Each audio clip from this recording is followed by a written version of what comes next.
Good morning. My name is Oscar. Some of you may know me as a photographer, but right now I'm a brand strategist and a content strategist. Basically, I'm into marketing right now. That is for the most part. So what I'm going to teach you here, first of all, I didn't go to marketing school. I am not a marketing expert in terms of degrees and the like. What I'm going to show you is what I've learned the hard way through try and error. And I'm going to show you how to stop competing on price and owning your category. Basically, I'm going to help show you how to become a category king within your various niches. How I learned how to do this, basically, the story is quite long. You know, I had just finished school, that is Makerere, and I remember telling my boss, I think I'm now mature, I want to go and start my own studio. I know how to set a camera and I know how to do all these things. So he wishes me good, like he tells me, go. I've given you, because he would, they just go and do your thing. So I go start my studio. It was in Bwaise, down there. And we start doing business. In the first month, we made our 700K and I was like, hey, these things make money. Yeah. Then after that, the next month, we see business begin slowing down. Because it was a new studio, we were next to MBI, which that institute. Students were coming in, but the next month, money started slowing down. We made 300K. And I was like, eh. And we had actually paid like 3 months of rent that time. And then we asked ourselves, how do we market this business and really bring it to life? And I remember a UBC guy coming. He told us, no, we can help your business thrive. You can buy adverts from us. And he came, pitched to us, and he told us, we shall put you on a Star Radio. And I asked the guy, but do people listen to that radio? And he was like, yes, there is this show called Ebalua ya Mulongo. So he gives us a quotation and we say, okay, let's do it. I remember, actually, I sold one of my cameras for me to pay for those particular adverts. We started running adverts on Ebalua ya Mulongo for all those months. And they bring me the bill. It was about 1.5, and we pay for that. And after that, I see a person from Radio 1. This lady comes and asks me, what kind of customers do you want? And I remember telling her, I want corporates. But when you look at the location I was in, at the time, versus the kind of clientele I wanted, it was really, boy, no corporate would come from uptown to where I wanted. To just buy from us. And he tells us the classifieds on Radio 1, each one goes for 15,000 every time it goes. That was about 45,000 shillings a day. And I also paid that amount of money. So eventually, that is about 8 months into business, it came crashing down. First, I was actually just out of my Kawempe house. I used to stay in Kawempe. Landlord locked us out actually of the house. And he locked everything inside the house. And frustration. So I started staying in studio. Actually, in studio, I remember I used to cover myself with those studio curtains and on the carpet. So every morning at around 5, I used to wake up, brush my teeth, and then I had those 2 clothes that I had actually remained with in my backpack. And I changed into those, and I used to sit on computer. So the askari reported me to the property manager and told the property manager, this guy sleeps in studio. And then the property manager tells the guy, Uyo tumubanja no mubanja. You know, because we were about 3 months behind in rent by this time. And then I remember this one time, this guy comes, it was around 5. He bangs that studio metallic door very hard. Ba, ba, ba, ba, ba, ba, ba. He was like, I know he's inside. Nchimanye mwali. Because the door used to have padlocks actually outside. And then I remember waking up. You know, the body first wakes up before you subconsciously wake up. And I was like, are these thieves? Are these? And then I hear a familiar voice. And I opened. And the guy asks me, did you turn this office into a lodge? I was scared. Personally, when I get scared, my armpits begin dripping. So I was into that kind of mode. So I go back inside, I pick my backpack. And then he tells me, come out, you're not taking anything from here. I remember the only thing I had in my bag was the backpack. And there were client pictures that they hadn't picked yet. There was actually the most expensive thing I had was a camera and a generator, because those were days when the electricity used to go off a lot back in the day. So I remember I carried only a backpack, and the guy had come with a guy holding a welding machine. They welded the door, he changed padlocks, and he told me, if you want to come back to this space, you have to bring all the money that you're supposed to pay. So I remember sloping down from that MBI place to Bwaise. It felt like a journey from Kampala to Mukono. It was the longest journey. I felt like a failure. I felt frustrated, the pain of losing your first business. You know, you have that emotional attachment to your first baby. And I was really in very much pain as a person. I remember calling my brother on my Kabiditi phone, telling him, Keith, you know what? I've been chased out of the office. Where are you? I had 1,000 shillings on me at that time. I remember sloping down, going to Bwaise, then went to the Northern Bypass and boarded a taxi to Chiwature, where my brother was staying. He was staying in a place called Wabiduku. It's a ghetto. Actually, for you who passed by Chiwature, they think it's uptown, but there is now the ghetto side of Wabiduku, of Chiwature, the downtown. Actually, you slope down there. You know those ghettos whereby when it rains, maggots come on top of the toilet? That was actually the kind of house my brother was living in. Because remember, I was staying with my brother in Kawempe. So when we were just out of the house, he went and got a small room in Chiwature. So that's where we're staying. And my brother, during this time, used to leave me at least 1,000 shillings to get something to eat. So how I used to do it, I used to eat at around 3 so that I balance off supper and balance off lunch somehow. And the good thing that was there was that he used to buy sugar. And we had this thing. It wasn't a percolator. There was this thing. It was like a coil that you used to drop in a heater. Yes. You put it in a bucket and it somehow boiled. But during this time, I was really blaming God, asking myself, why? Why did you hate me so much? Why did you put me in such a situation whereby I have to suffer like this? And I remember that is the time I started listening to a lot of motivational speakers. I know people hate motivational speakers, but this time, I think I needed something like motivation, honestly. I remember staying there for all that time. And even picking up calls, you know, being in a situation where even just the sound of a phone call scares you, because you know whoever is going to call may demand for their pictures, which were locked inside the studio. So I wasn't picking up even calls, any calls. But I remember this one time I was actually in a taxi going back home. And you know these, the words they write on taxis. And they had very many Bible verses that were written, but there was one that touched me. It was something in the lines of, ask yourself, if you continue doing what you're doing right now, where will you be in the next 5 years? And I remember getting home and asking that thing replaying in my mind. I was like, hey.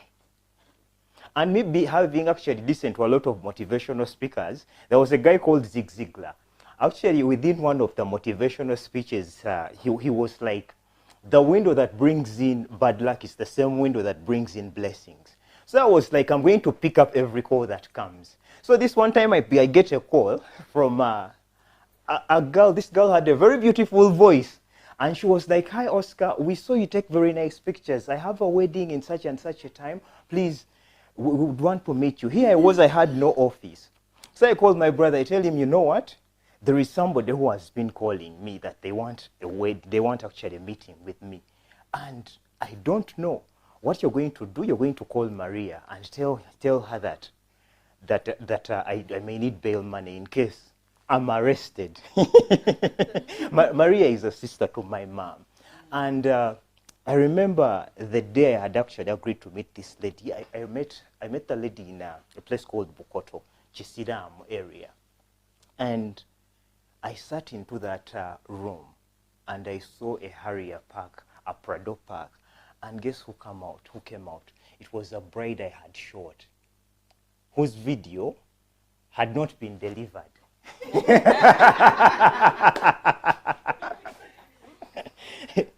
Again, my armpits started dripping. I was like, oh my God, they don't food day. I'm going to end up in prison today. And I told myself, Oscar, you're going to come clean with these people. Tell them what happened. So apparently, this couple, I had done the pictures so well, but those days we never had videographers. A photographer was a photographer and a videographer was a videographer. So if a photographer got a job, you had to hire out a videographer. So I hired out a video guy who happened to get lost with people's things.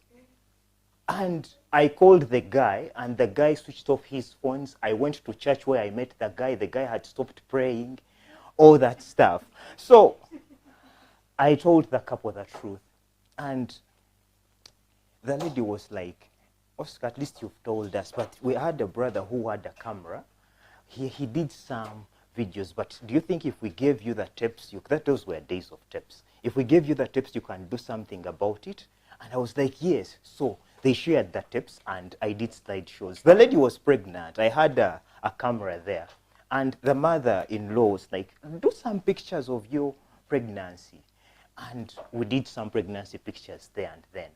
And I remember that time I was struggling to get even 1,500 shillings to get something to eat. Then when I went to deliver, these people paid me 500,000. You know, giving somebody 500,000 who is struggling to look for 1,500, that was like a billion to me. And I was like,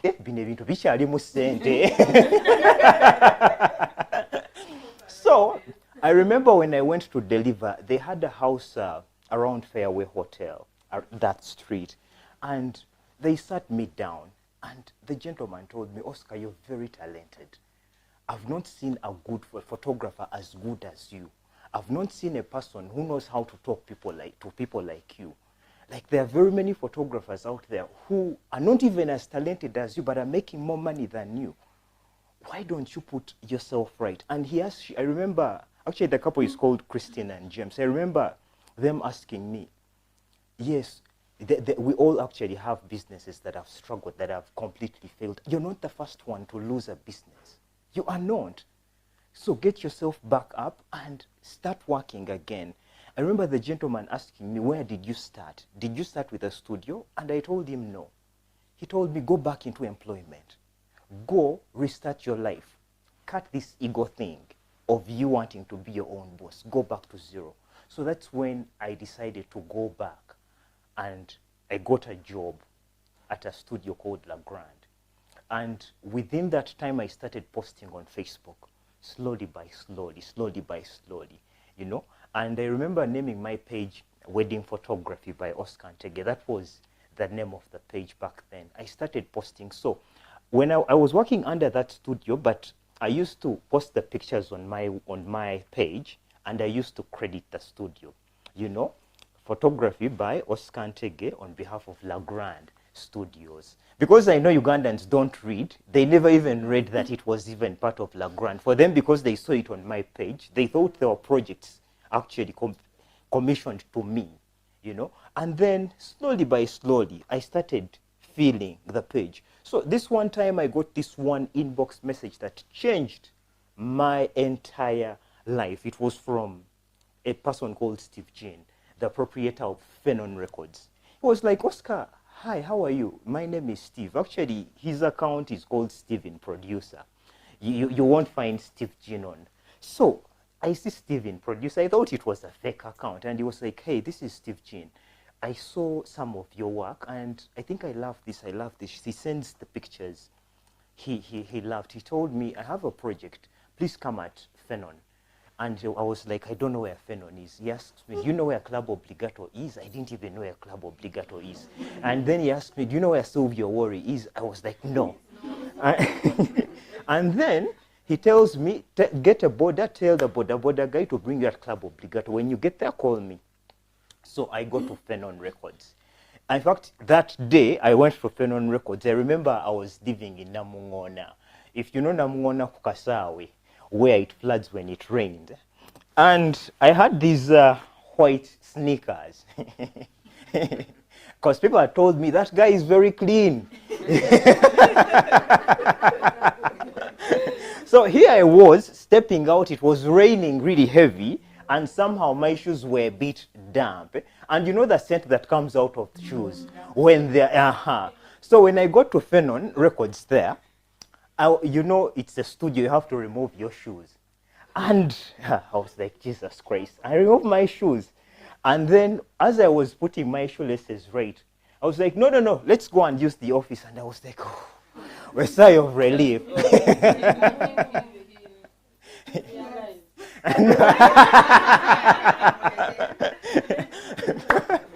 So we enter into the office. So he tells me, now I have this project. It's a project of Total. You're going to do pictures. Do you have a black shirt? I had no black shirt. So I was like, yes, I have a black shirt. So he gives me the project. It was a project of about 1.5 million shillings, guys.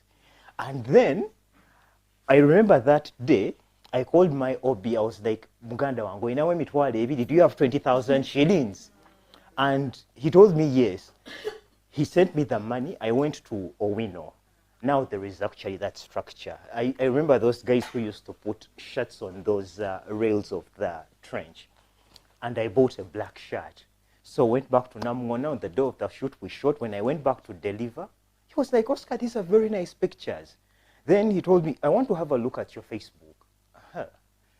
And then he sat me down in the office in the presence of many people there. He was like, but look at how you're writing. Look at your social media pages. When you're writing sentence, you don't punctuate. You don't actually start with capital letters. Look at actually the names of the people. Look at the name of the page. Because personally, the page was wedding photography by Oscar Ntege. But the word photography, I had missed the H. I, the owner of the page, I had never even realized it. So it was wedding photography by... So he tells me, look at even the way you're posting. This is not the way they use social media. And he asks me, have you ever sponsored? I was like, what is sponsoring? He tells me, it is where you buy adverts from Facebook so that Facebook shows your work to as many people as possible. Here I was, I had only my 130K. Because I had used the 1.5 to buy a new computer because I was restarting. And then he was like, do you have a credit card? Crane Bank was there back then. And I was like, what is a credit card? And he was like, that one that has the word Visa. Oh! And then I got it out. I showed it to him. He did not even ask me, how much money do you have on it? He just got a poster. It was a wedding poster, I remember. He said boost. And then he said $50. And they took my car 130K. But honestly, it's actually the best money. It was the biggest return on investment I ever received. Because that was around April. But by December, my entire year was fully booked. In fact, I remember back then, at that time, I had actually left La Grande and I was around Kampala Road renting a table. And the owner of the studio told me, Oscar, you have many customers. You only have this month for you to leave and vacate so that you find somewhere to meet your clients. So within the time of me searching for spaces, I was meeting clients in restaurants, you know. But since I had already gotten the template of sponsorship and the like, I was actually also sponsoring and doing all this marketing stuff. So basically what Steve Jean introduced me to was how to market like a small business. You know, he opened my eyes that as a small business, you cannot market like Coca-Cola. Coca-Cola has been here for the last 100 years. So they have already surpassed that thing of brand awareness. Everybody knows Coca-Cola. So the mistake I was doing, me going to expensive ads like Radio 1, Star TV and the like, I was trying to market like a big franchise, yet for small businesses, I had to be, you know, I had to be actually laser focused on who I was serving, you know, because I didn't have the budget of Coca-Cola, I didn't have the budget of Apple, and I was trying to be like them. You know, even the language I was using back then, we were trying to imitate the corporate advertising and the like, you know. But Steve Jean helped me introduce me to what we call direct response marketing. And it is what I'm going to share with you. Why I'm sharing the backdrop of the story is to show you that the mistakes you're probably making, it's not only you making them. There are people who have walked the journey. At least I'm glad you guys took the opportunity and came to this class. At least there is somebody who took arrows on your back. I took arrows on your back on behalf of you. So I'm going to help you avoid the mistakes that I did. So let's go to the next slide. Yeah, 85%, especially service providers, we all look identical. There is nothing that differentiates us from our competition. So because of this, we are all actually judged based on price. That is why a client is going to tell you something in the lines of, but for you, this one, the other one is cheaper than you. When you go to most decorators, they have the same thing.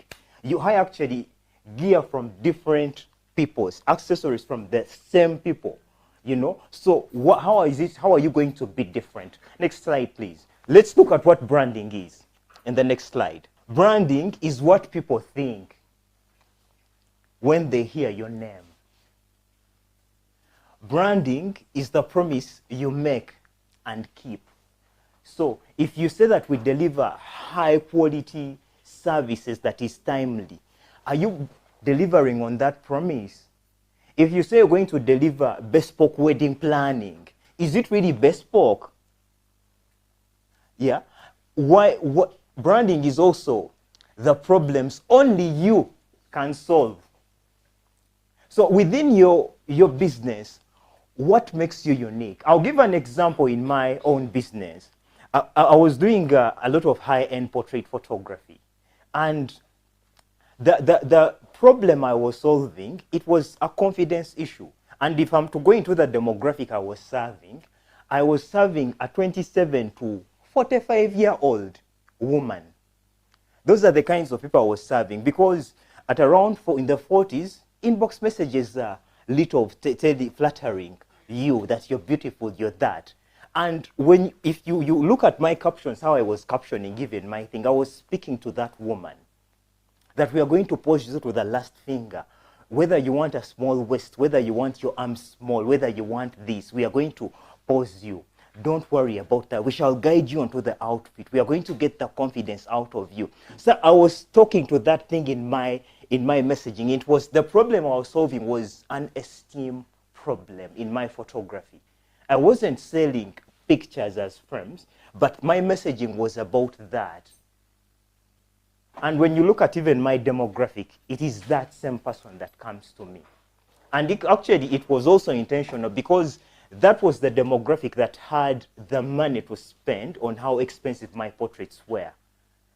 Those are the kind of women that have potential of buying a portrait of 1.5 million.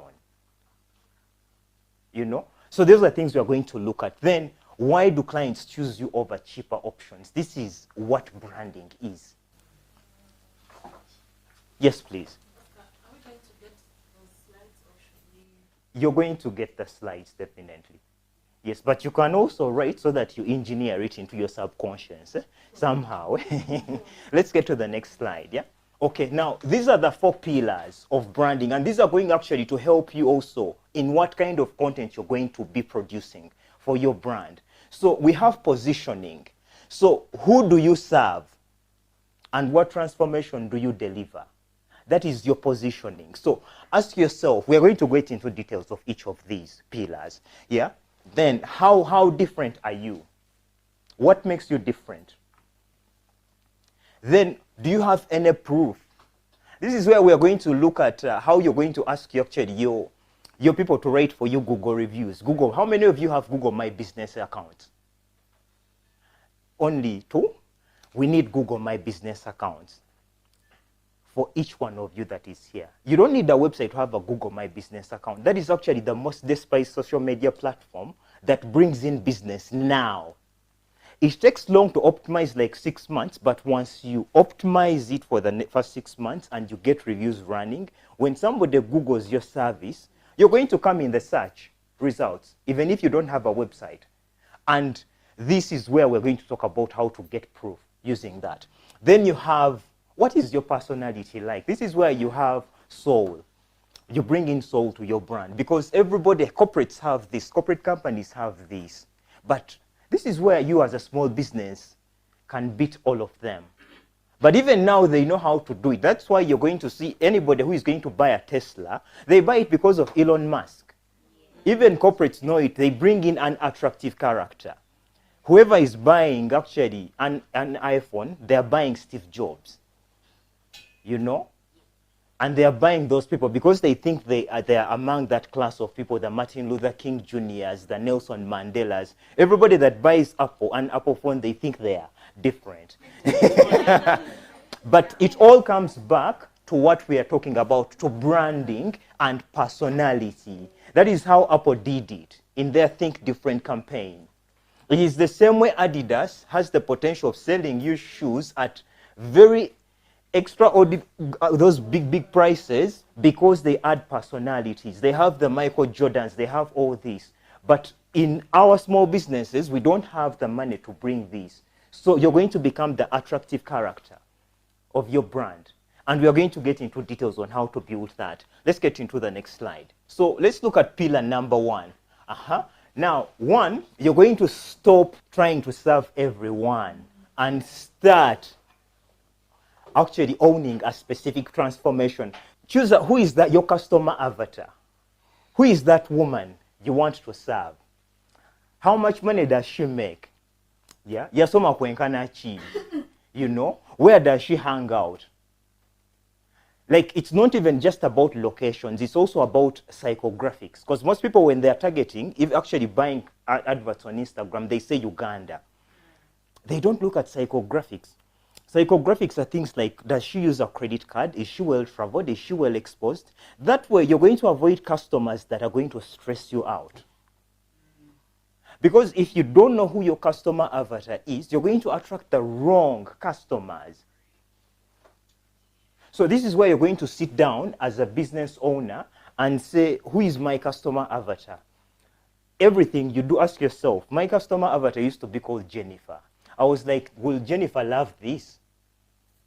So if Jennifer wouldn't love that retouching, I would be like, okay, guys, we need to back down on the retouching a bit. Don't over-edit. Jennifer wouldn't want this. What doesn't Jennifer want? She doesn't want dark knuckles. She doesn't want dark knees. She doesn't want armpits that look dark in her pictures. So it also helps you in a way of how quality control and the like. Ask yourself, who is that person I'm serving? Do you know that person? So this is the statement that you should actually, the template I use. This is something you can even put in your social media for starters. I help who? Women above 40 achieve the weight they want, if you're into weight loss supplements, without, you know, going to the gym. Okay, when I say the common pain point, without, what do they don't they want? For example, in the wedding planning, yeah, I help brides in between the ages of, couples in between the ages of 20 and 30, yeah, get stress-free weddings without, yeah, the pain of having to do it themselves. So this is the template. You can actually fill it in whichever way you want. For example, I'll give examples. I help Ugandans tech startups raise international funding without relocating their teams. Yeah. I help Catholic parishes tell stories that inspire that inspire to 10x their donations. Yeah, because I've been doing a lot of work with the Catholic Church recently. So I help wedding photographers build 6-figure businesses. What I'm teaching you is the same framework that I've used on photographers like DeVille, Makula Pictures, all those people that have gone through my class. These are the things that I'm going to, yes. So whatever you see here, it is the same template that is going to work for you. That is why I told you from the very start, I'm not sharing mainstream stuff. I'm sharing with you the stuff that really works for the Ugandan market and for small businesses. Yeah?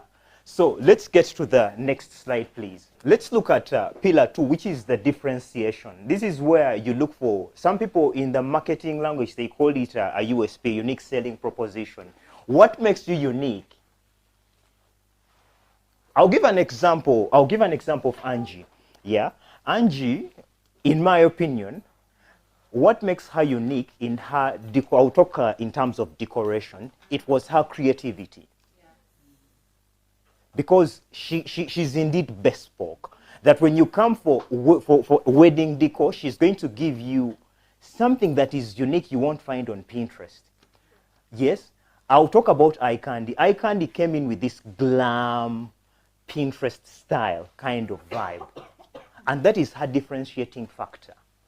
So ask yourself, what is going to make me different? Am I going to be the best florist? Am I going to have the best high tables? Am I going to have the best floors? Should I maximize on the lighting?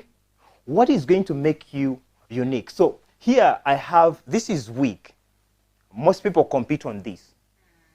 But if you want to be a category king, we are going to look at these two. So what is going to be you? Is it going to be the process? For example, I remember when I had just come back to Dubai, I had an idea.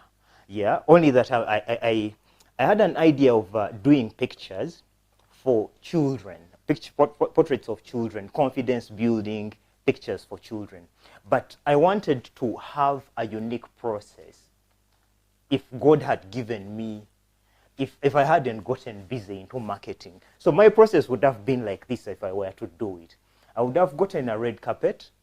Yeah, a child comes, they go, we pour some magic glitter, creating a Disney-like kind of thing. They go onto makeup, they put some lip gloss onto them.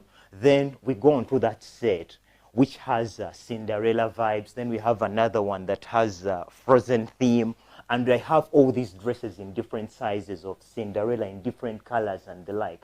So a parent comes in just to make a child feel like a princess or a boy to feel like a king. That was the unique process. And the delivery, my delivery would have been a book. Instead of the name Cinderella, I put Sharon, the child's name.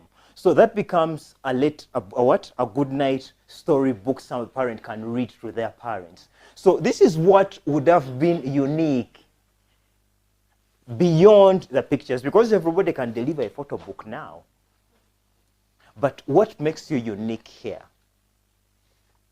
You know? And if you're brave enough, you can have an expected guarantee. You know? And you say, if you don't smile at your wedding, I'm going to give you 100% of your money back. So look at this. Ask yourself, what unique thing am I going to bring? I'll give an example of popular brands. Apple. For example, when Apple was actually bringing in the very first smartphone, Stephen Wozniak told Steve Jobs that, but that smartphone is going to be expensive. People are not going to pay $500 for a phone like that. And Steve Jobs was like, I don't care about the price. First of all, people don't know what they want until you show them that they need it. All I want is the best phone in the world. That was Steve Jobs' goal. And they created the first smartphone. Now today, whoever holds an iPhone, yes, I love Apple marketing. I don't use Apple products, but I love their marketing so much because it's a template we can all imitate. So what makes you unique? The best would be actually for small businesses would be your personal story. Do you share that on like your personal story? How do you get to share a personal story? On your social? Yes, you share this on your socials. You share this on you could have this as a pinned video on your socials. Like say personal story. If you say, why did I start this business? Yes, why did you start your business? But you don't say it, because I see a lot of people telling personal stories in in a very unstrategic way. They say where I started, and they tell it the corporate way. You see how I shared the story before we started this? It was to emotionally charge you.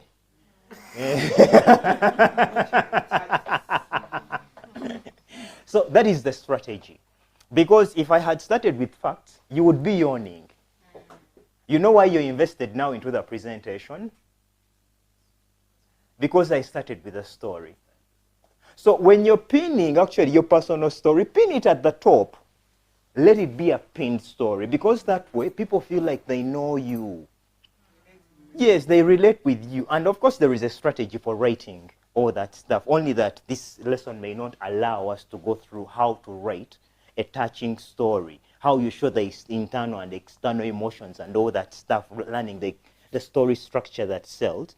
But at least you have to know what works. So the personal story, you don't actually talk about Ngengwete Zintuka or that. No. You tell that story in relation to your client's needs. You get? So the origin story has to somehow relate to what you deliver. If it is, for example, you're selling weight loss supplements, I don't expect you to tell a story about how I don't know, how you lost your job or something. I would expect you to tell me a story. I remember going to the beach and playing auntie because I didn't want people to see my city tires all over. You know, I remember waking up, looking at myself in the mirror and seeing this person that I did not desire. So you tell the story from a place of pain so that somebody, if it's a wedding, and you've seen probably if you've not wedded, this is where you could tell a story of a couple you experienced or somebody that is a relative. I remember seeing her stressed, you know, all burnt out, with her eyes dark. She woke up and we used eye whitener. Guys, eye whitener did not work. She was all stressed out. And then a photographer told me, this bride doesn't look good in pictures. We can edit skin, but we can't edit stress. And then I realized, indeed, we need a wedding planner. Yeah.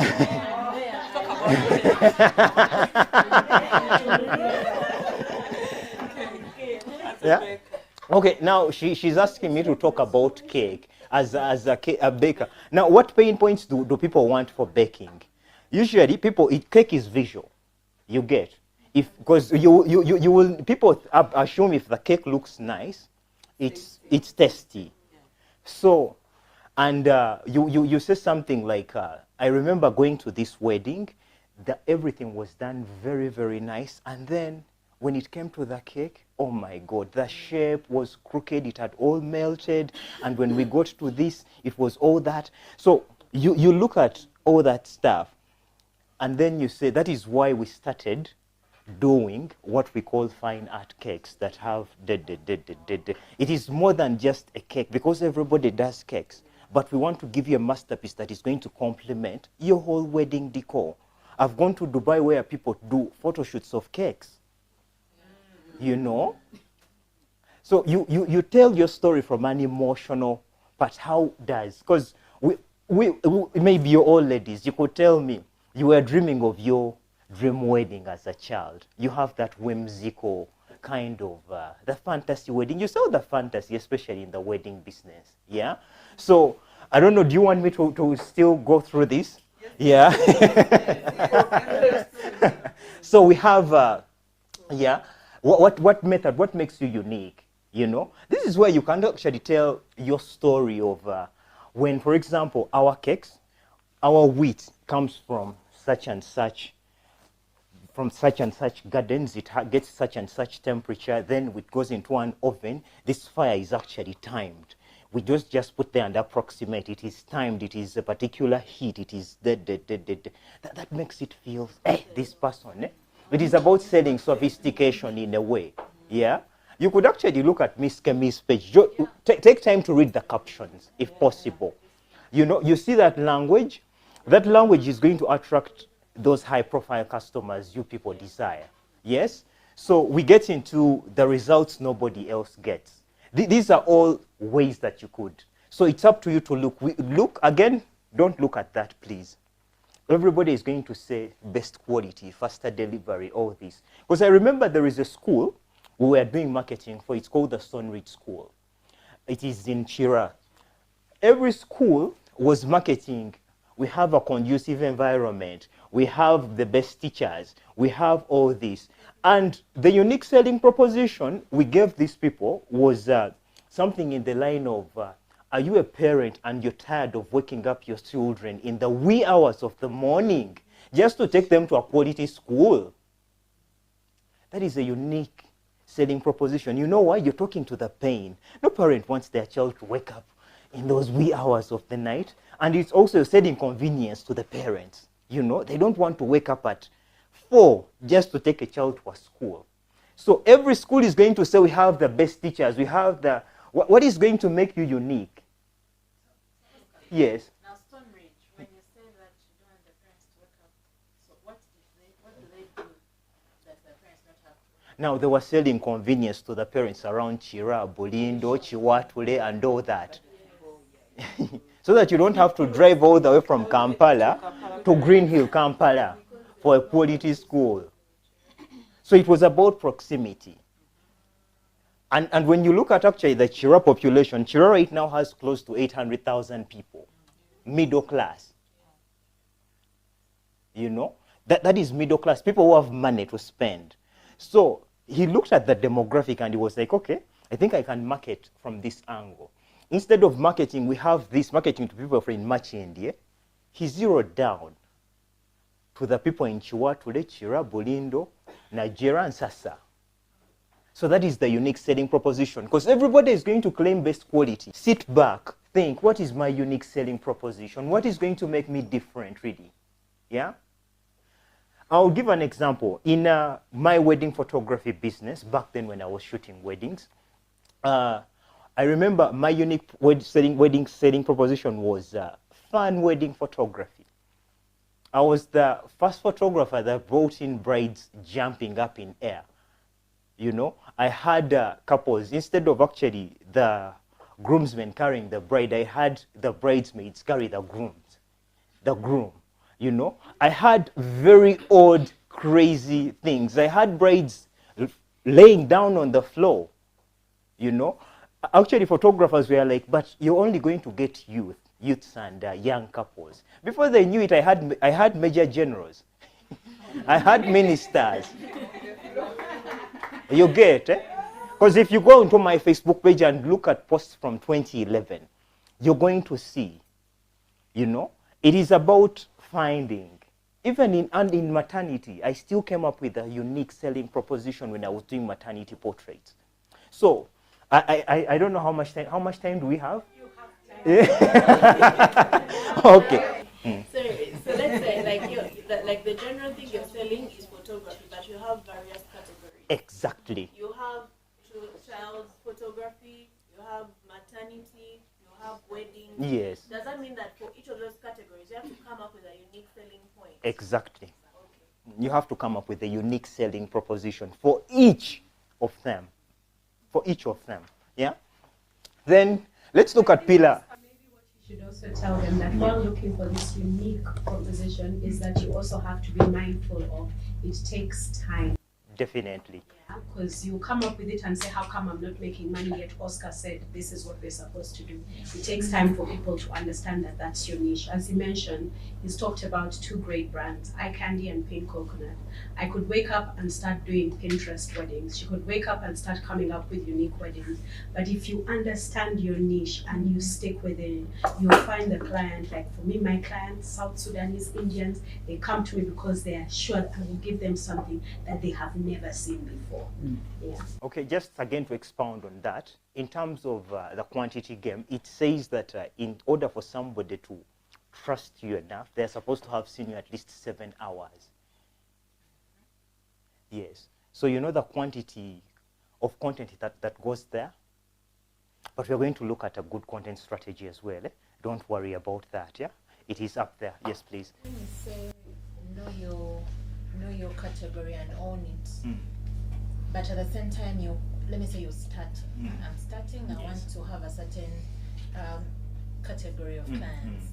but I also want to get visibility. Oh, yes. So do I, in the meantime, do or accept these that are not in that category as... Oh, that's a very good And question. then when you accept these that are not in that category, won't you stick in this level and never get to where you wanted to? Okay, this is how I did it personally. I'll give from my own experience. When I had said, okay, enough with weddings. Okay, truth be told, weddings had gotten me. Yeah, because honestly, if you've done close to 90 plus weddings, you've met every kind of couple. The good ones, the bad ones, the cheap ones, the stressful ones, the ones who don't know what they want, the ones who will deny you food, and every category. Basically, you've met every. And I wanted to actually streamline myself as a high-end portrait photographer. This was me transitioning. I was doing weddings in the back end, but what I was showing out there on the platform, it was high-end portraits. On the socials, I was showing what I want, who I want to attract. But in the back end, to date, I still actually book weddings, but I choose not to post them because I don't want to be seen. Yes, that I do those. I don't want to attract that kind of demographic. Because actually, why? When you go back to my Instagram, you're going to realize even at the base that at the bottom of my Instagram, there is wildlife, there is me doing pictures of hotels, there is all that, until I realized, okay, people are not going to come if I become an everything photographer. So somewhere between, I became a fun wedding photographer. You see the transition. I don't delete actually anything from my Instagram. Everything from when I started, so that people can see the growth of how it's been. You're going to see that patch of work. Then from high-end portrait photography, somehow the loop closes and we begin with reels of marketing and branding and all that. So it's been a journey, you know? So let's look at now pillar number 3. So first of all, nobody is going to trust what you say about yourself. They're going to trust others. That is why collecting testimonials is going to be one of the most important things.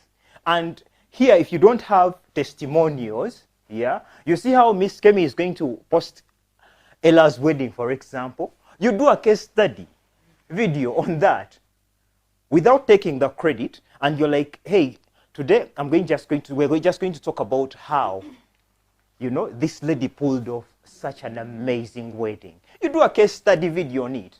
That still builds credibility for you. You know, the Kardashians have just wedded. Give your opinion. That is a case study still. You know, because this, especially if you're starting, you don't have anything to show. Yes.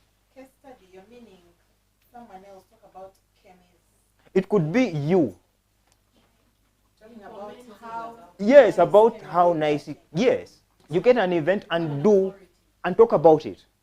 Go into those details. Yeah, that makes you sound like an expert, not just an ordinary thing. Then this is where we come into video testimonials. These are all things that are going to help you build credibility. Even when you're building your website, this is what is supposed to appear there as well. So video testimonials, these could be clients. You say, record for me a video, and of course, I don't know how. We don't have a section where I teach you how to get good testimonials from customers, the kind of questions you ask. But we shall go through it faster, yeah? Because most people don't know how to get testimonials from customers. They just say, what would it do to your experience? No, to wako now.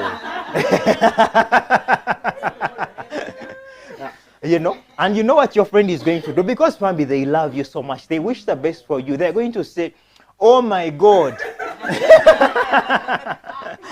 this is the best wedding plan I've ever seen. It's, you know, that is what they're going to do. But usually when you're asking them, ask them, okay, before you came to us, what was your biggest problem or challenge?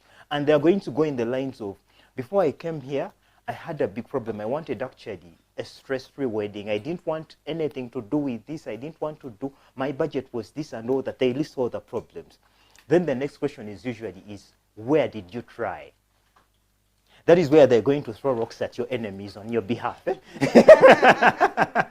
Yeah, we tried this and then this, it didn't work, then da da da da da da. Why didn't it work? I don't know, maybe they weren't experts, maybe they didn't know what they were doing, they just ate our money and, So how did you find us? No, I went online and da da da da da da da. So when we worked with you, how was the experience? Like, oh my God, now that is where the oh my God comes in. You are the most amazing thing, you did this, I love the fact that blah, blah, blah, blah, blah, blah, blah. And then usually we ask for the big picture question. So how generally, what do you think how does this position you in the eyes of your friends? Because usually we do most of these things, okay, they don't want to say it, but for esteem issues, in the eyes of the people onlookers. Some people would say, Kwekaza, and say, for me, I'm doing it for me. But in the subconscious, in the deepest of your heart, you're doing it for the esteem of people. A person who buys a Rolls Royce is doing it for the esteem, and the one who buys a Primo is also doing it for the esteem. The Primo's mindset would say, I don't want people to think that I'm too extravagant. That is. And the one that buys a Rolls Royce would say, I want to appear classy among my peers. So either way, we all do it for the esteem of others. So here we also have the before and after proof. This is where you're going to have an empty venue, a picture of an empty venue. And then you show the after of how it looked like. Even they have process shots. These are screenshots actually of people thanking you, all this stuff. You need to cover. If a client talks good about you on WhatsApp, screenshot it. You have no idea how much the Juliana screenshot, how much money it has made for me. I had only one screenshot of this from Juliana Kanyomozi, but it got me shooting CEOs, MPs. I've met people I even never dreamt of meeting because of one screenshot like this that I keep on moving around. Yeah, because I got only one testimonial from Juliana Kanyomozi, and I've used it on my websites, I've used it on my statuses, I've used it everywhere.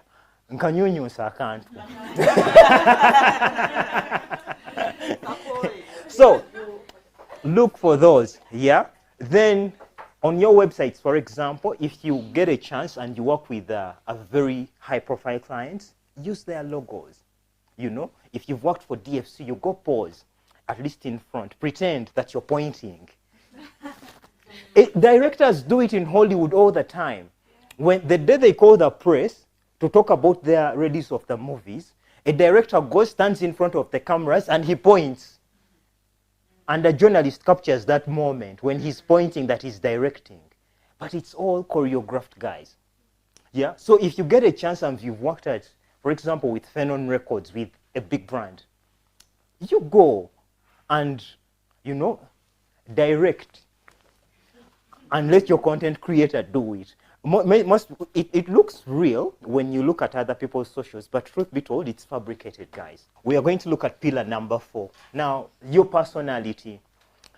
This is the biggest mistake most people do, especially small business owners, is wanting to sound this, like corporates. Guys, people don't relate to this.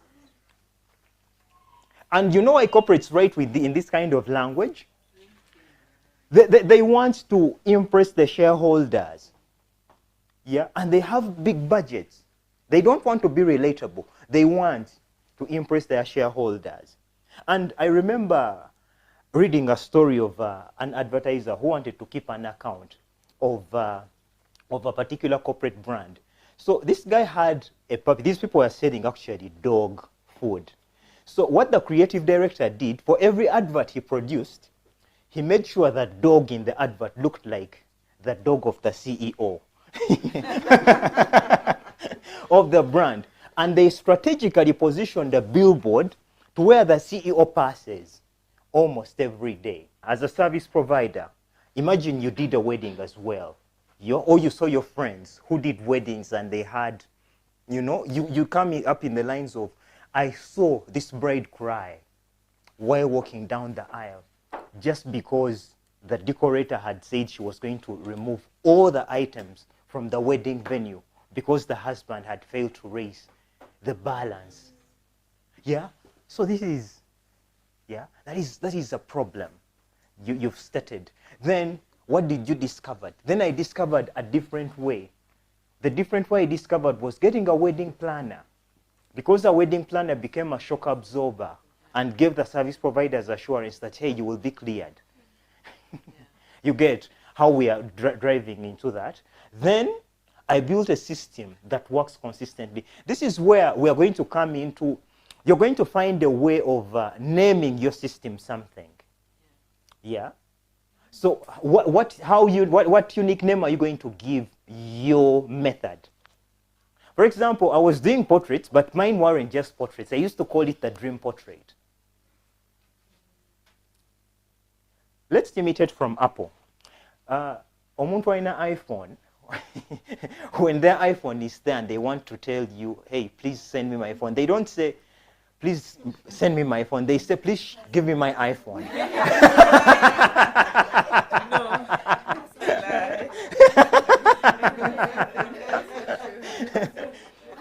But if it's a Samsung like mine, they say, mpeleze simu yange.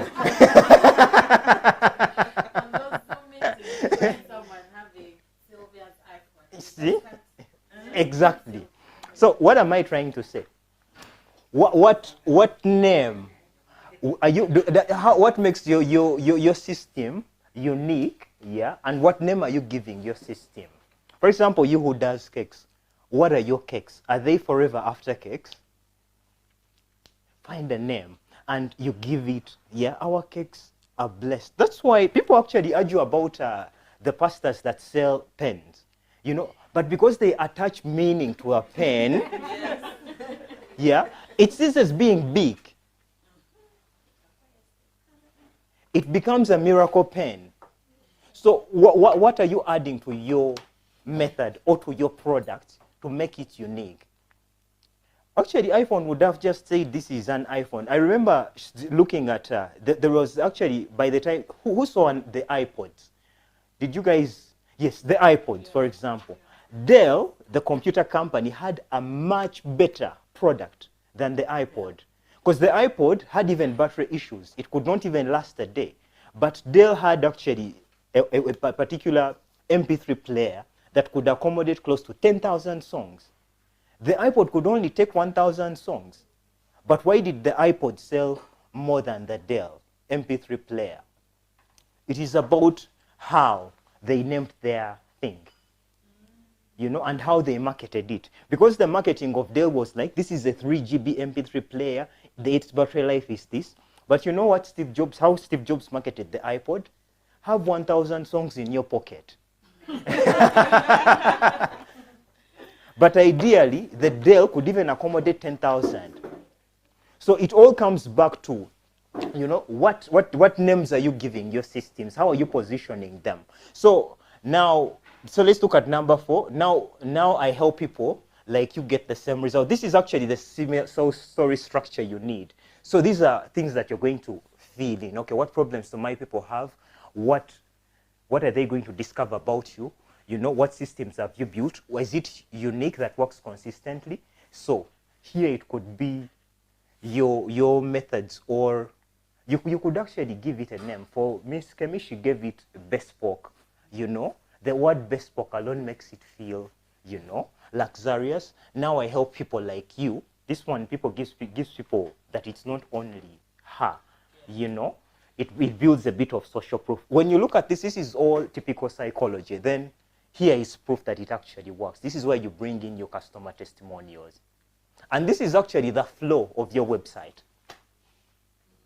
The top is usually we help, you know, how we work, you know, and then the system actually, the services that we have here, and then now we help many people get the same results, and then here is proof, and we have all that. Yes? Let's go to the next slide, please. Okay? Now, this is actually, forget the love things that out of sight doesn't mean out of mind. In marketing, out of sight means out of mind. That is the truth. So it is actually based on the principle of what is focal is causal. You know, what people see the most in their minds is more important. It doesn't matter whether you're the best. So whatever gets attention gets importance. Your brain assigns more value to things it sees repeatedly. This is called focal is causal effect. So the brand that shows up often in your client's feed becomes the brand they trust the most. Not because it's the best, but because it is the most visible. So this is where the quantity game comes in, guys. The quantity game. So this is what happens to invisible brands. Hope you're not part. Please slide a bit. Yeah. These ones actually post once a month. Yeah. Clients forget you exist between projects, and when they need help, they search on Google instead of calling you. That is what happens. You know? So perfection is going to be something that you're going to say, okay, I'm going to let go of perfection. You don't know how much I struggled with Miss Kemi. Because the truth is, she's a perfectionist. But I used to tell her, but the things you're paying attention to right now, some people will not even see. Yeah. You get? And that is when she loosened up a bit. Hence the quantity, that we have right now. And then the visible brand, it shows up daily. When clients actually think of you first when the problem hits, you become the default recommendation when somebody asks for a referral. Because you're in their mind. That's why the MTNs, the Airtels, they don't stop marketing. Because they know they want to be focal. They understand that principle. It's a principle of psychology. You can't change it. What is focal is causal. It's the best in their mind. So visibility is everything. Yeah? So let's get to the next slide. So this is actually the minimum effect dose for staying visible. The minimum for social media, you need to post at least 3 to 5 times a week. So, what I've read about is social media. With social media, Oh. we have Instagram, because I have read that you don't have to be on all the socials because of also the burden of like for us for small businesses. Remember, you cannot probably hire someone Yes. to be doing to manage your pages. Yes. So I think kindly advise us which socials would be best because I used to do all the social Yes. Instagram, LinkedIn, and all that, but it becomes a bit tiresome, tiring. Okay, I'll give you what I do personally. Yeah, personally, when I'm creating, I'll give you how I do mine and how we do for Miss Kemi. Personally, when I'm creating, I create for YouTube. The long form. Yes. Now, from the long form, I cut out pieces and then I take to all these other social media platforms. So I do one long form podcast video. I cut out short clips and I put to these other socials. Then the transcript that comes from, which I copy again from YouTube, after YouTube has transcribed it, I copy it and paste it into a Word document. That is where I get the quotes. It gives me a LinkedIn post, and it gives me those quotes that I can use on Twitter. It is the content formula we're going to look at as well, as we are moving forward. So for video content, at least 1 to 2 times a week. Here we have reels, stories, short tutorials, of course, under 60 seconds. Then we have long form content. I don't know, most of you, may not be your game, but this is the most converting. Long form videos are not going to get many views, but they're going to convert more. They're going to get more money. So it's up to you. Do you want the spectacle of many likes or many conversions? So that is where I'm going to share with you the content formula that is going to help you. You do one long form piece of content that serves all the others, Because on you, and actually you start even marketing your YouTube, because most people, especially the diaspora clients that have the money, are going to find you on YouTube. And that is where you build trust. Trust content comes from here. I know we are somehow sometimes deluded and we say, but Odia Koda ndaba take up TikTok, you know. But what is the conversion rate? What is the return on investment? Actually, it's Ronald Mayinja who said in one song, you see spectacle here and all the likes, but when you go into their booking calendar, what is there? I'm glad I have an opportunity. I've worked with businesses. You see these people that have all these likes, and they're like, I get all these views, but I don't see business coming in. And you look at their social media, they are working with trending sounds. They're like, you know, you want people to get used to a particular template, you know, of how your content looks like. It's part of the marketing and the brand. For example, how many of you see the rules of NRG radio? How many? What color do you see in their background? Red. Perfect. Now, do you see that you all answered? It's part of branding psychology. That is why we say same location. So in your small room, you could just set your camera once, or call a cameraman once. They set up the camera. The lighting is set up. You just switch it on and you see it, and you talk about whatever you want to talk about. Change clothes and you say, I think I'm done with that. You do that as well. So what happens in the afternoon, you may hire an editor if you're not good at editing, because you just actually, if you batch them, an editor is going to give you a good price. You know? Now, all these 4 pieces of content, imagine you've spoken for 1 hour. These are like 36 pieces of content. That is clips. I'm talking about just video clips. We've not even talked about the LinkedIn post. We've not talked about the Instagram post. We've not even talked about all that stuff. Imagine 4 long videos. So you have an ability, if you can record the 4, of doing 90 days worth of content in a day. Then if you don't have the money, you're going to learn a bit of editing in CapCut. But if you have at least a small budget, a good editor, Kampala price, because they don't have to be really high-end edits like what you saw in the Ella's video. That is now a different thing. Here you want presence right now. Yes, a typical Kampala editor to chop all these may cost you like in between 300,000 to 500,000. You know, they're going to chop these. You get to remove all those dead cuts and the like. Then after, in the evening, you just go listen to what you've done, or you can post on your socials, because YouTube automatically transcribes what you've spoken for as long as it's in English. You just copy and paste it in a Word document, and you begin weaving out text, content. So this is how you can do batch content creation. Am I making sense, guys? Yeah. Yeah. Does it sound easy? Yeah. It's not. Eh? This is the most scary part. Eh? Yeah. So what I showed you here, imagine you're not a very good speaker. This is the minimum, really. You're not a good speaker. You've only spoken for 15 minutes. Eh?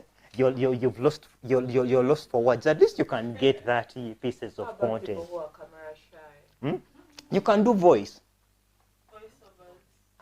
What you do, you call a videographer once, for example, at your baking thing, and you say, I want you to shoot every activity that I do, from me mixing all that stuff, putting in the oven. They shoot all the behind the scenes, and you put a voice. It is called the pop in the pool technique in film. People are hearing a voice, yeah, as you are doing your activity. You don't have to speak to the camera, really. Yeah. So what you do, go into ChatGPT, if you're camera shy, tell it, I want you to write a podcast voiceover about dining, about baking. And then, guys, don't get it from ChatGPT and just put it, dump it, and you begin. No. Guys, you look at it and again, remove. Because you know how ChatGPT sounds. Eh? you know, as we embark on the journey, in the tapestry of things. Yeah. Eh? This is not just baking. It is an experience all weaved in one. No, you don't want that language. Go back through it all and remove all that, you know, chat GPT. Oscar, could you give them an idea? One thing you're going to release, actually see about chat GPT, when you see no cake, no flour, just this. You know that kind of poetic writing where each sentence begins with the same word? You know? You're going to look out for those things. You're going to also look out for contrast writing. You know? This is not just this. It is that. You need to remove all that. Because as humans, we don't speak like that. Yeah? So you need to go and look at all those poetic kind of things. And you see how, you know? Then we look at, this is now the actual framework of how it is supposed to be. Yeah?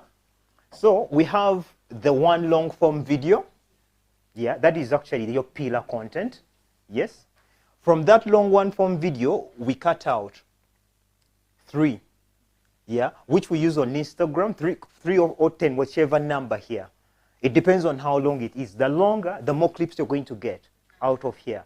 So you trim out for Instagram and you trim out. And that way, it does not actually give you a lot of burden of thinking of content ideas. You only think of one topic a month. You know? You don't have to think that, okay. And it somehow positions you as more authentic and genuine than doing viral trends. You know? Because when you do viral trends and everybody does them, you get lost among your competitors. Yeah? So this is it. Depending on, so you get from this long, we transcribe and then we get a blog post. So you just copy, you go into that transcribe feature on YouTube. For example, you've posted it, you copy that, and then you get a blog post if you have a website. You know why we need blog posts? You want AI tools to start recommending you, because these days it's no longer about Google. Yeah. People actually search for service providers in ChatGPT and Gemini. So why you do these blog posts, you want the AI tools to recommend you. So if you can write this blog post in your LinkedIn, if you don't have a website, LinkedIn has a blog section. Do you guys have LinkedIn? I have. Yes. Okay. So if you guys have LinkedIn, just post it there. Let it be there. It is going to take some months to optimize, but it helps. Imagine if you have 10 blog posts or 100 blog posts in the next 10 years. Tell me you won't be a millionaire. Yeah?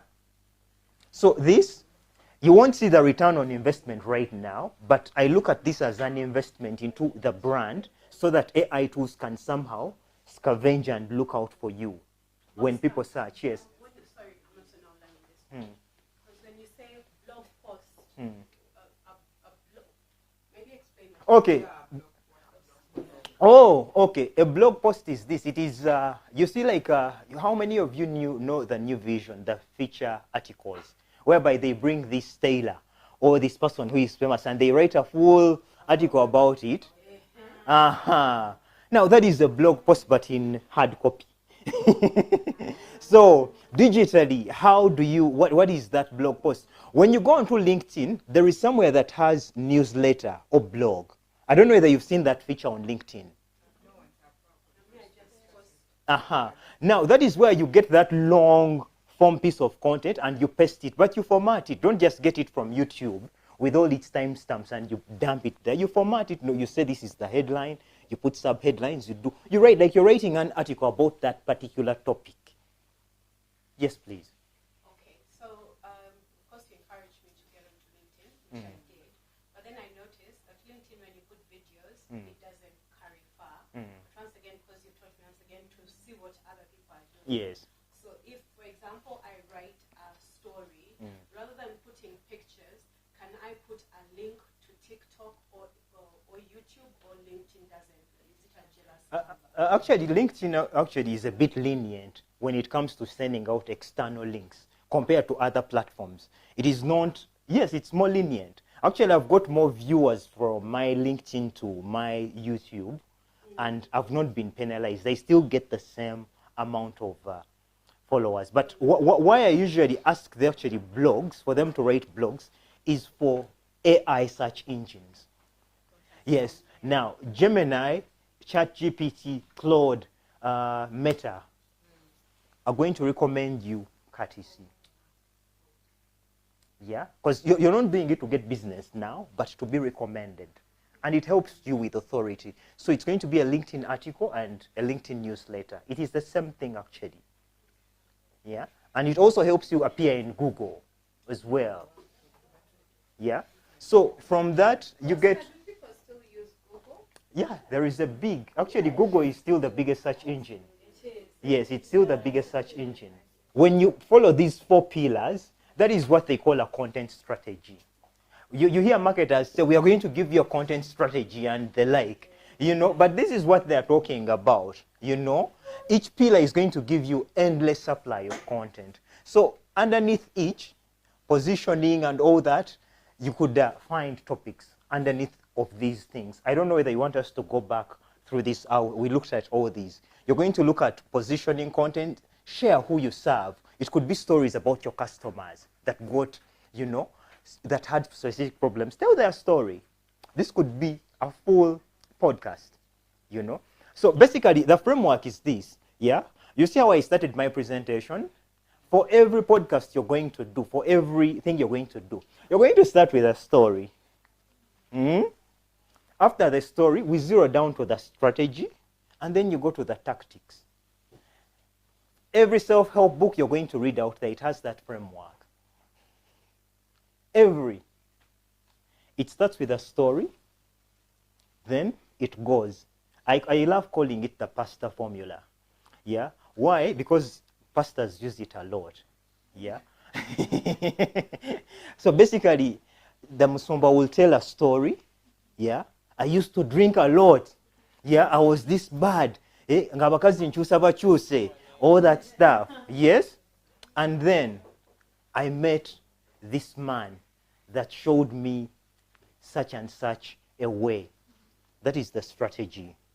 You know, he introduced me. The strategy is the bulokole, yeah, being born again. Then the tactics is pray. Do like this, you know, read your Bible. Those are the tactics. So in your business, what is that story? It could be a story of a customer, yeah. She came to me, she wanted this and blah, blah, blah, blah, blah, blah, all that stuff. And then we introduced her to our wedding planning method. Whatever name you're going to call it, to our bespoke wedding planning systems. That is the strategy. The bespoke wedding planning systems helped her navigate all that trouble. And this is exactly how we did it. We sat down and we planned her wedding. We told her, this day you're going to do the cake. This day you're going to meet the decorator. This day you're going to do this. Basically, this is where you share the tactics. Am I making sense, guys? Yes. Yes. So basically, that is the framework. No, on TikTok, as told by, it wasn't my story, but you know Ugandans don't read all the way to the end. If they're emotionally marinated at the top, they're going to send in messages. So these are the stories. All the stories are going to come here. What makes you different? Okay, for as a direct response expert, these are some of these you're first going to do like direct response. When I say direct response, ideas that talk about the business itself. For example, if I talk about positioning, you're going to talk about explicitly. What makes you different? Explicitly, yes? Then you can always blend in. Also here explicitly, what is your differentiating factor? These are some of videos that you pin onto your socials. Then proof of content, you could have, for example, Instagram has that highlight feature. Yeah? You could have all these. These could be highlights on your Instagram. You don't have to say positioning. This is for our class, you know. Here you could actually talk about who we serve. That could be a highlight. Then you talk about, it could be something for brides, maybe for glamorous brides, for brides abaino rugezi-gezi, whatever. I don't say you call it that way, but for classy brides. They would come and this is where they would find it. Yeah? Under here, differentiation, you still talk about what makes you different. Our wedding, whatever, our bespoke wedding planning. This is where you talk about it. These are going to be independent videos that you can always recycle, you know, whenever. Personality, this is where you talk about your origin story. What got you to that thing? Of course, the reason should not be about money. Yeah. I know money is the result, but people don't usually align with, I wanted money. Yeah, you have to come up with something that, it could be passion, it could be a pain, it could be an experience that you're like, but this is not right. You come up like a messiah of sorts. Whatever your story, you have to come out like a liberator, you know, that you have a cause. It doesn't have to, because don't think of yourself as an attractive character, like a messiah who has come to, you know, get these people out of the gutters, you know. That is how you should position yourself when you are doing this. That chakulumanyo. Hence, coming here. So proof, this is where you collect all those WhatsApp messages. So we now know what the kind of highlights we're going to have onto our Instagram. These should not miss, because these are going to convert more than you even ever talking about what business you do. Let's get to the next slide. These are the mistakes that you should actually look at that kill your brand. One, we talked about don't appeal to everyone. Don't try to appeal to everyone. Because sometimes I've met clients and you say, who is your target audience? And they say, everyone. You can't serve everyone. Even Jesus didn't serve everyone, despite the fact that he had the ability to, you know. Because even Jesus is the best marketer. In his, I don't know how they say it in English, but in Luganda he used to, it is read, mujeje ndi mwenaba koye. That was his target market. All of you who are tired, come to me. Yeah? So don't try to save everyone, because he tells you he did not come for the rich and those ones who are enlightened. He came for those who are tired. So who are, you know, then don't try to copy competitors.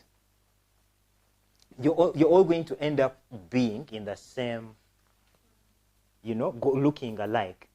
You know, that is why when you go into wedding decoration pages, you may think it's the same decorator.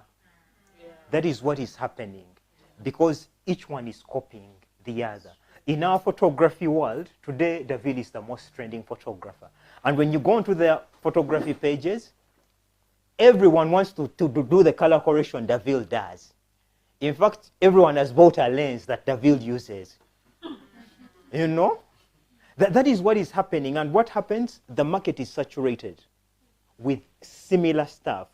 And you want to be the one who sets the trend, who sets the pace. You want to find something that makes you different. It is, actually, this is the hardest thing. You know? This is the hardest thing. Of course, it's going to require you using that thing in between your ears. Yeah, a lot. You sit down and you say, okay, what is going to make me unique? Personally, most of my inspiration, I stopped looking at the basics where everybody looks. I stopped looking at Pinterest.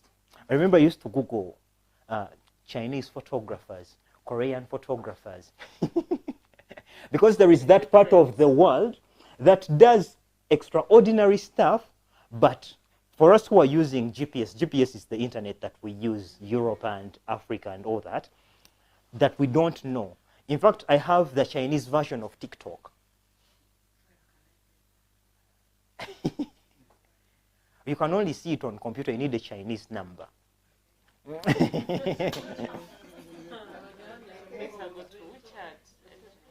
Yeah, I don't know. I've not used WeChat, but the Chinese version of TikTok has a lot of brilliant new ideas that I've not seen GPS internet. Okay, this is just for people who are here. You just look for that, the Chinese version of TikTok. You're going to find many, many brilliant ideas.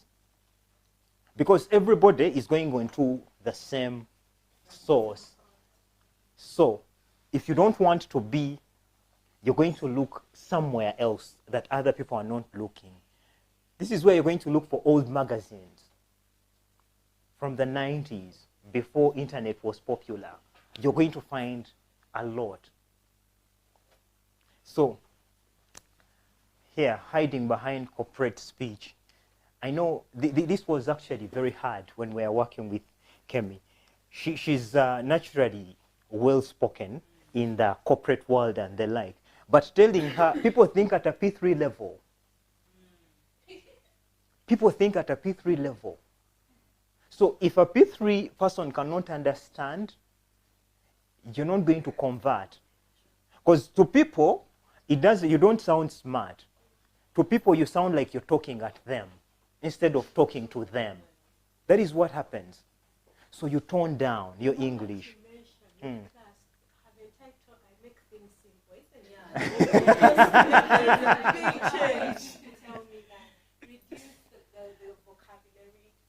Tone down completely, you know.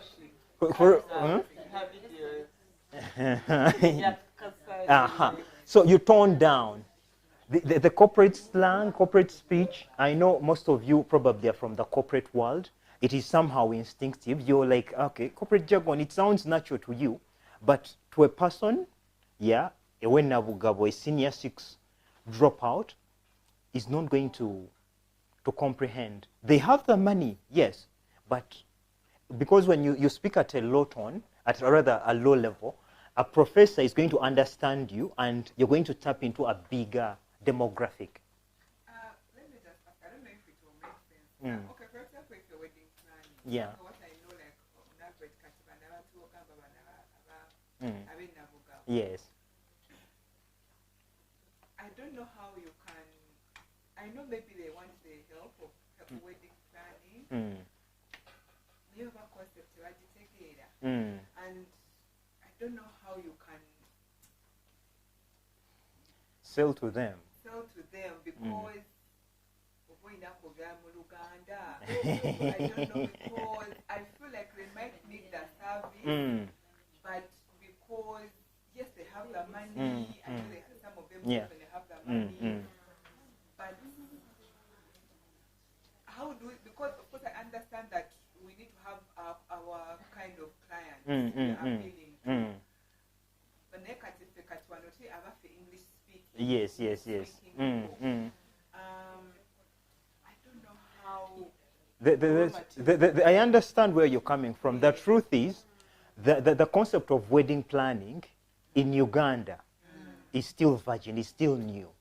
That is the truth. Because a person you find a person who is chairing a wedding, their wedding was planned by their singer, probably. So the people who understand the concept of wedding planning, you're going to find the middle class probably, the ones who are traveled, and the diaspora audience who have trust issues with relatives. You know, that is the biggest pain point, by the way.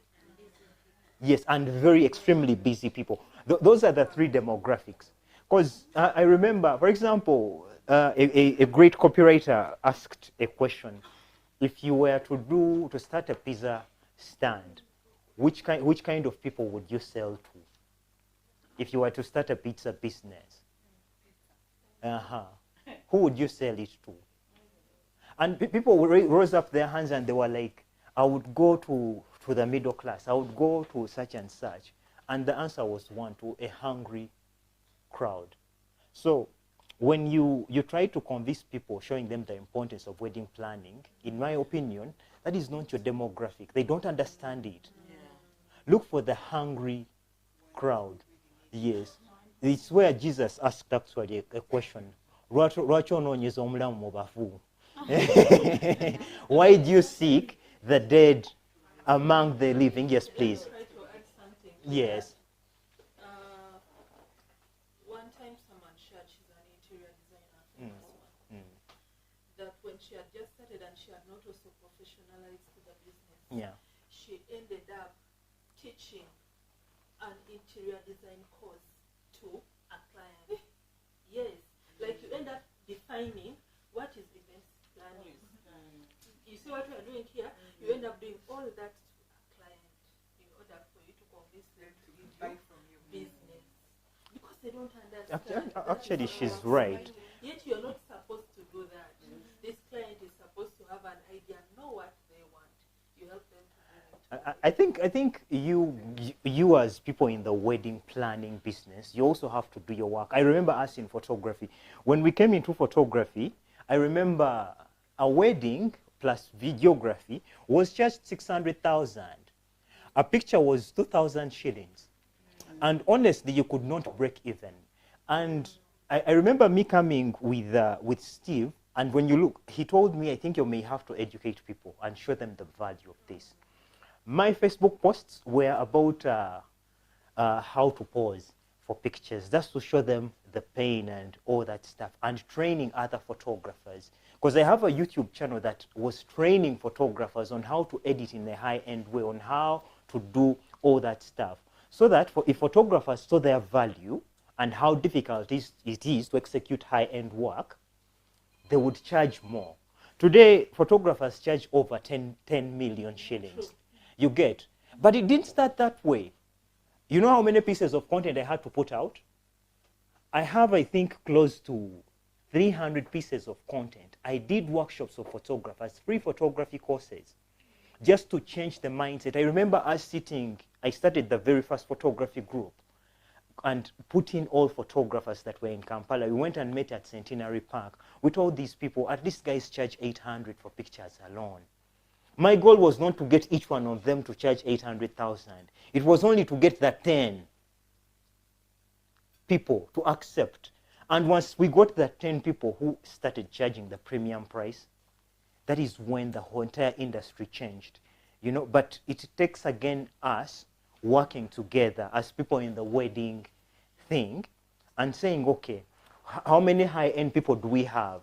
Can we do, you know? It is going to take some time, but there is a big future where the economy is going.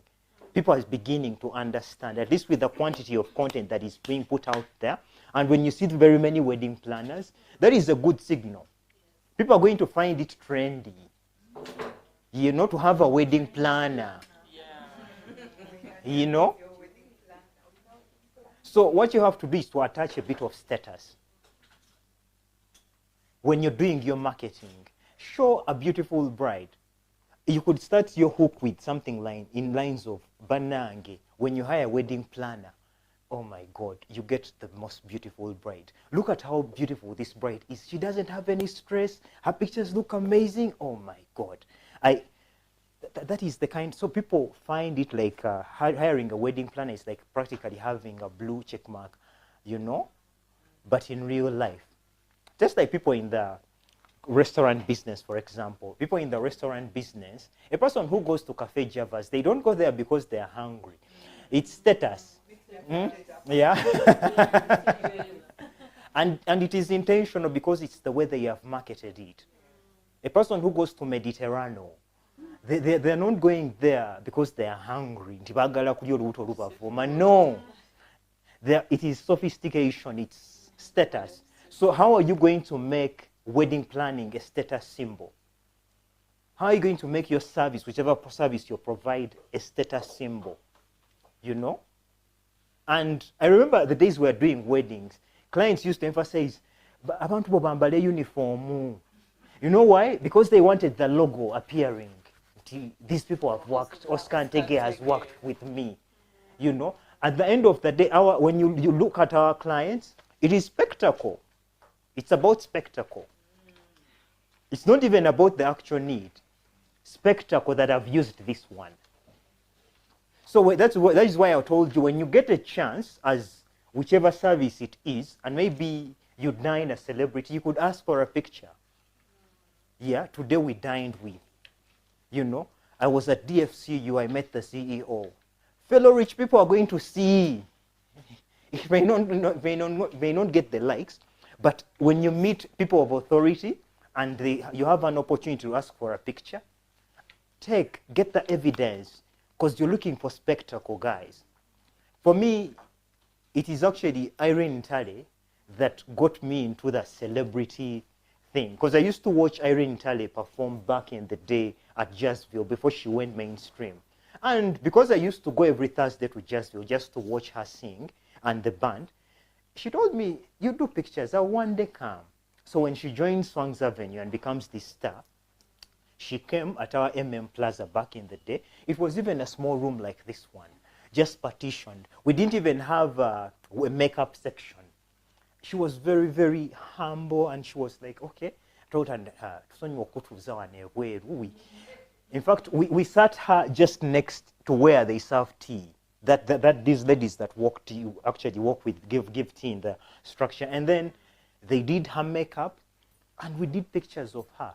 When she posted and credited me, that was the beginning of everything. Every celebrity wanted to come. Before you knew it, Rema Namakola, Maureen Nantume. I think I've shot every celebrity, you know. But because people love spectacle, when you get an opportunity, milk it.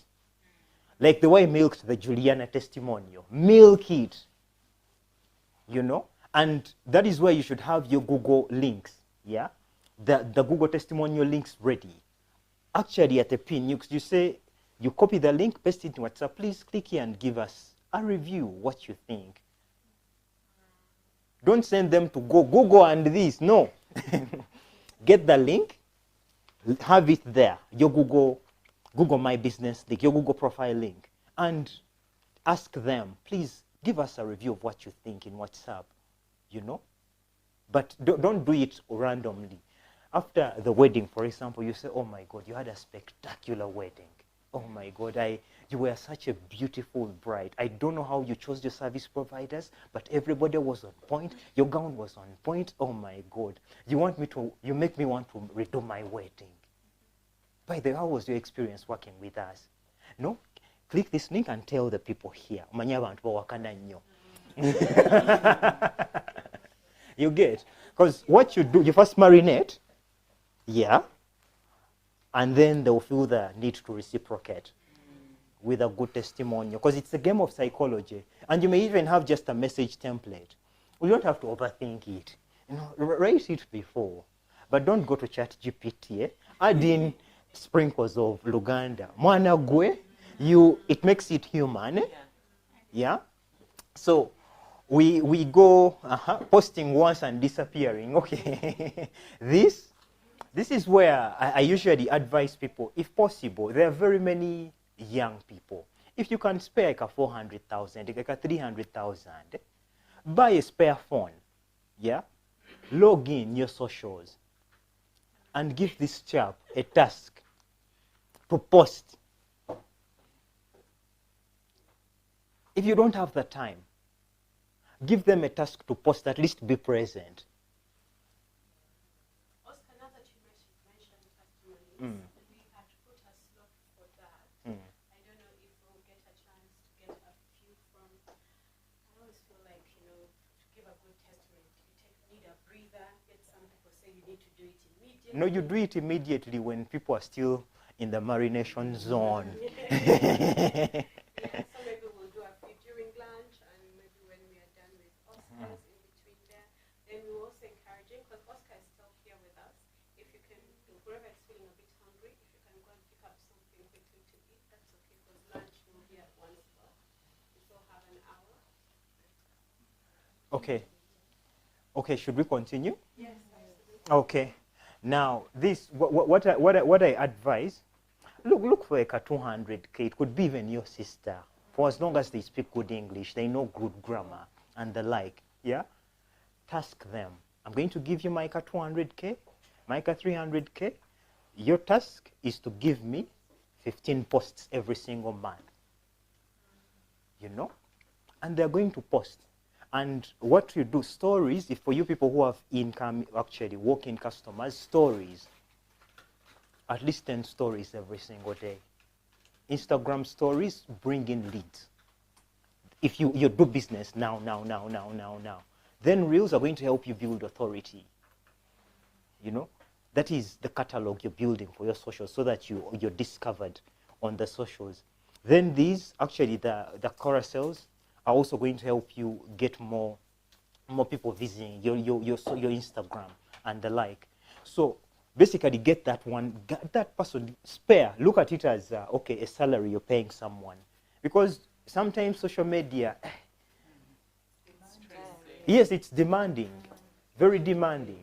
And why I say Don't let them log into their phone. Buy a separate phone for that. You know why? You're going to build your social media, you're going to build your YouTube, and this boy is going to run away with your social media and log you out. You have to start from zero. So what you do, you're going to buy an independent phone. Yes. And that independent phone, you're going to log in all your socials. You're the only person who knows the passwords. Yeah. And you give that social media manager that phone. It is a company phone. You tell them this is a company phone where you're going to run all the socials. So that way, even if, because people are emotional, today we are in love, the next day, you're the worst woman I've ever met in my entire life. Yeah, today we are lovey-dovey. So to avoid that, you buy a separate phone and, yeah.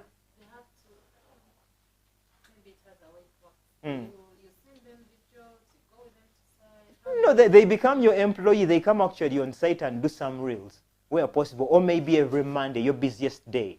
Or they come on site with you. TikTok already tells you what other people are searching for. So these are the common search terms. So usually what I do, I screenshot, okay, this is bringing baking soda, but I do a screenshot of this. Yeah, a screenshot of this. Then I come, okay, these are things that weren't part of the lesson, but let's have a takeaway. So I know you may not have time to really go and write all these things. I want to make it easy for you. Though if you can do it the manual way, yeah, it will make it more human. So what you do, you come into, how many of you pay for ChatGPT or you use the free version? I use the free one. Okay. The free one gives you like 4 uploads. Yeah. So you come into ChatGPT here. What you do, you come and look for that screenshot you did. And then you tell ChatGPT, I am a baker. I want you to, to look at these keywords. Okay, I want you to look at these keywords and come up with content ideas mentioning each of these keywords. So once I do that, I just tell it, and ChatGPT is going to look at the screenshot, yeah, and it is going to generate those content ideas. So it's up to you to come through and optimize and look at them and see, okay, now the content ideas that we've been given, I don't know why they are bringing baking soda. What is, yeah, but because it's the instruction I've given it.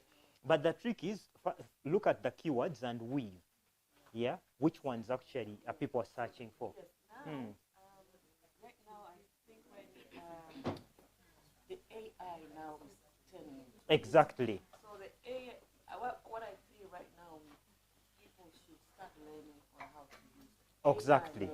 Yeah. Yes.